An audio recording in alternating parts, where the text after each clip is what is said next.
дар минтақаи сан бернардиньо дар аёлати калифорнияи иёлоти муттаҳидаи амрико баъди бархурди мусаллаҳонаи 2 декабр ки бо марги 2 муттаҳам дар куштори дастаҷамъӣ ба анҷом расид, полис як хонаро иҳота кард. муттаҳамҳо ки яке мард ва дигаре зан буданд, чанд соат пас аз ҳамла дар дохили мошине ки аз ҷои ҳодиса фирор карда будааст, ба қатл расиданд. силоҳбадастон ба ҷамъ омаде дар маркази хадамоти иҷтимоӣ оташ кушода камаш 14 касро ба ҳалокат расониданд.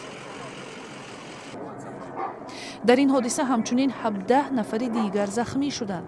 баъд аз ин гурӯҳи таъиноти хос бастаеро ки шабеҳи маводи тарканда буд хунсо кард.